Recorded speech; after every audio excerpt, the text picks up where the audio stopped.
क्या दुनिया की सबसे ताकतवर सैन्य सुरक्षा व्यवस्था टूटने वाली है? क्या यूरोप अब अमेरिका पर भरोसा कम कर रहा है? और क्या फ्रांस ने ऐसा कदम उठाया है जो नाटो की राजनीति बदल सकता है? फ्रांस के हालिया रणनीतिक संकेतों ने पूरी दुनिया में एक नई बहस छेड़ दी है। क्या अब यूरोप को अमेरिकी न्यूक्लियर प्रोटेक्शन पर भरोसा नहीं रहा है? यूएस न्यूक्लियर प्रोटेक्शन क्या है?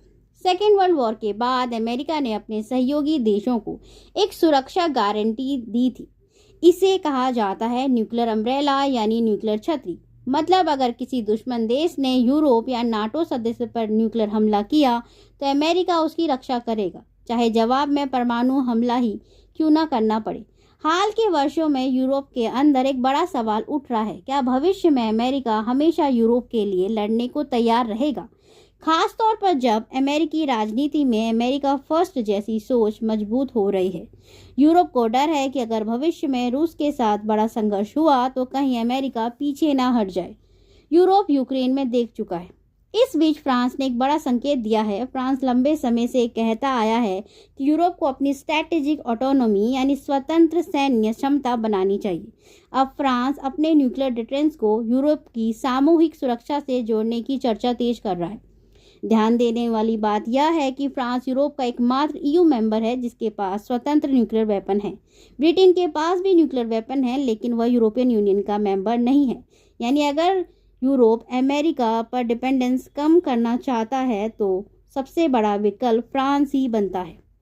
फ्रांस का यह कदम सिर्फ सैन्य नहीं बल्कि राजनीतिक संदेश भी है। पहला, यूरोप अब अपनी सुरक्षा स्वयं संभालना चाहता है।